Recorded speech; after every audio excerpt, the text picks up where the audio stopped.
کتے اس قدر غصے میں تھے کہ وہ اس قبر کے اوپر کھڑے ہو کر کافی دیر تک بھونکتے رہے۔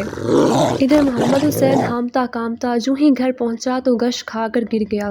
اس کا سارا جسم پسینے سے شرابور تھا اور اسے بہت تیز بخار تھا۔ اس کے بیوی بچے اس کی بری حالت دیکھ کر پریشان ہو گئے اور مسجد کے مولوی صاحب کو بلا لائے۔ مولوی صاحب بڑے نیک بزرگ تھے۔ انہوں نے محمد حسین کے پاس بیٹھ کر قرآن پاک پڑھا۔ ساتھ ہی ساتھ محمد حسین کے منہ پر پھونکے مارتے جا رہے تھے۔ کچھ دیر بعد محمد حسین کی حالت ٹھیک ہو گئی اور اس نے مولوی صاحب کو تمام واقعہ سنا دیا، جسے سن کر مولوی صاحب نے اسے تسلی دی کہ فکر نہ کرو، میں کل ہی اس چڑیل کا بندوبست کرتا ہوں۔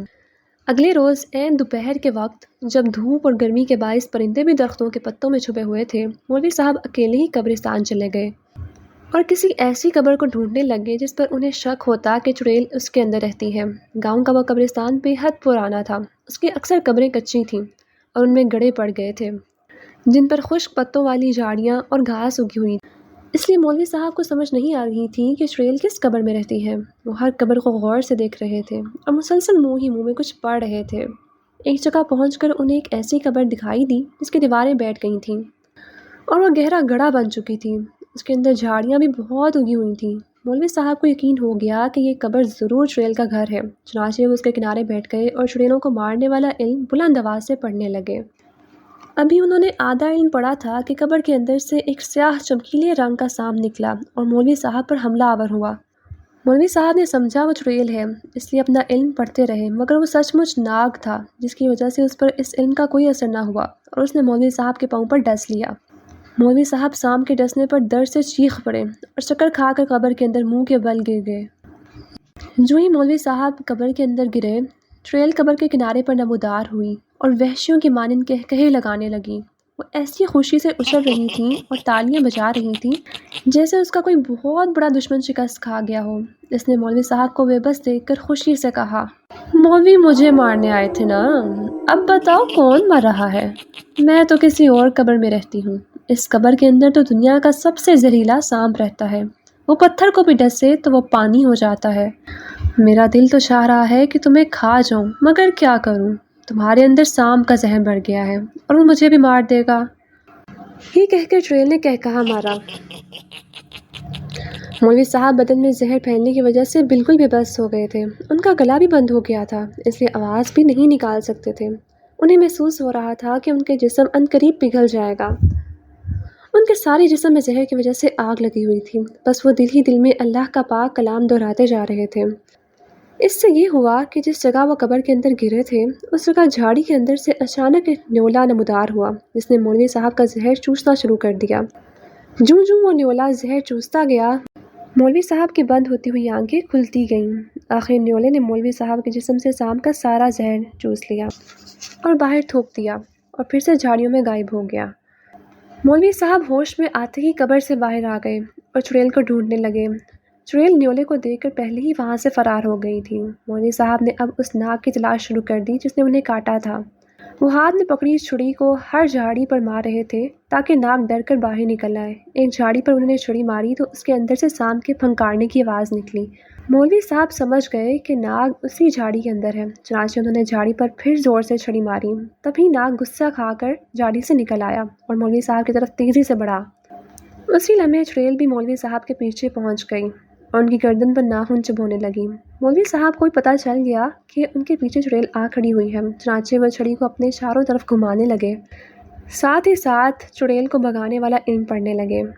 ان کے چھڑی گھمانے سے یہ ہوا کہ سانپ جو غصے سے انہیں کاٹ کھانے دوڑا تھا، اپنی جگہ پر ہی رک گیا۔ اسی لمحے وہی نیولا جس نے مولوی صاحب کا زہر چوسا تھا ادھر آ گیا اور آتے ہی ناگ پر ٹوٹ پڑا۔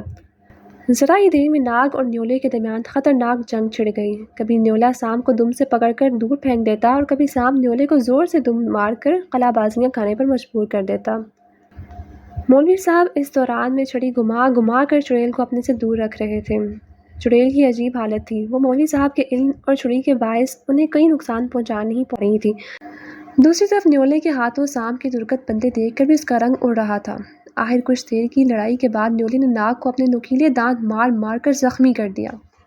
سانپ پہلے نڈھال ہوا، پھر 2-3 بار تڑپ کر مر گیا۔ اس کے ساتھ ہی نیولا جدھر سے آیا تھا ادھر کو چلا گیا اور وہاں صرف مولوی صاحب اور چڑیل رہ گئے۔ اب چڑیل بھی بھاگنے کا سوچنے لگی، لیکن مولوی صاحب کے علم کی وجہ سے اس کے لیے بھاگنا مشکل ہو گیا۔ اس نے جب محسوس کیا کہ وہ مصیبت میں پھنس گئی ہے تو مولوی صاحب کی منت سماجت کرنے لگی۔ مولوی صاحب مجھے معاف کر دیں، میں آئندہ کسی کو تنگ نہیں کروں گی، اس نے رو کر کہا۔ مولوی صاحب چڑیل کی مکاری کو جانتے تھے، اس لیے وہ ڈپٹ کر بولے، نابکار، اب میرے قبضے میں آئی ہو تو منتیں کرنے لگی ہو۔ اس وقت کس قدر خوشی سے کہکہے مار رہی تھی جب میں سام کے ڈسنے کے باعث قبر میں گرا ہوا تھا۔ بدبخت، میں تجھے زندہ نہیں چھوڑوں گا، تو اب تک کئی جانداروں کو کھا چکی ہے۔ ہمارے گاؤں میں 30 بکریاں، 2 بھینسیں، 25 بھیڑیں اور 14 گائیں کھا چکی ہے۔ اسی پر بس نہیں کیا، کل رات تم ایک انسان محمد حسین کو بھی ہڑپ کرنے لگی تھی۔ لو اب تیار ہو جاؤ، میرا عمل مکمل ہو گیا ہے اور میں تمہیں پھونک مار کر آگ لگانے والا ہوں۔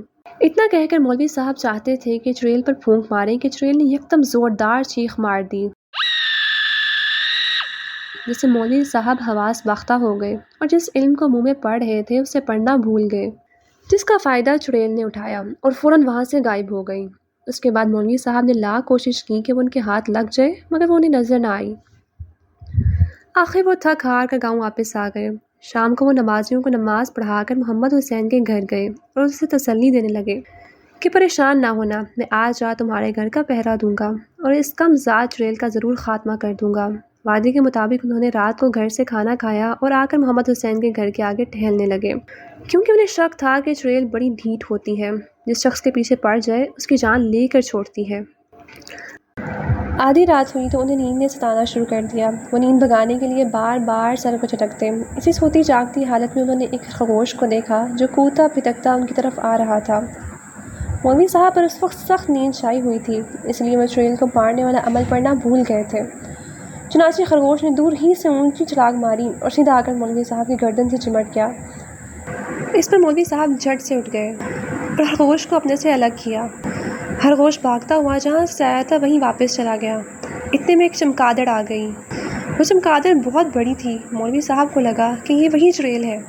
مولوی صاحب نے فوراً آیت الکرسی، سورہ فلق، سورہ ناس پڑھنا شروع کر دیا۔ دیکھتے ہی دیکھتے چمگادڑ جل گئی اور وہاں سے غائب ہو گئی۔ مولوی صاحب پھر آرام سے اپنے گھر کی طرف روانہ ہو گئے۔ صبح محمد حسین اٹھا اور مولوی صاحب کے گھر کی طرف روانہ ہو گیا۔ اس نے ان سے رات میں ہونے والے واقعے کی تفصیلات معلوم کی۔ مولوی صاحب نے سارا قصہ بیان کر دیا۔ اس پر محمد حسین بہت خوش ہوا اور مولوی صاحب کا شکریہ ادا کیا اور اللہ تعالیٰ کا بھی شکر ادا کیا کہ اللہ تعالیٰ نے اسے محمد حسین کے ذریعے ایک بہت بڑی آفت سے نجات دلا دی۔ کہتے ہیں کہ عرصہ بیت گیا لیکن وہ چڑیل کسی کو نظر نہ آئی۔ واقعی اللہ تعالیٰ کے پاک کلام میں اتنی طاقت ہے کہ اس کو مضبوطی سے تھامنے سے بڑا دشمن بھی ہمارا کچھ نہیں بگاڑ سکتا۔ لہٰذا جنوں اور چڑیلوں سے ڈرنا نہیں چاہیے، بلکہ قرآن کے ذریعے اور اللہ تعالیٰ سے مضبوط تعلق کے ذریعے ڈٹ کر ان کا مقابلہ کرنا چاہیے، کیونکہ جب تک اللہ تعالیٰ نہ چاہے کوئی ہمارا کچھ نہیں بگاڑ سکتا۔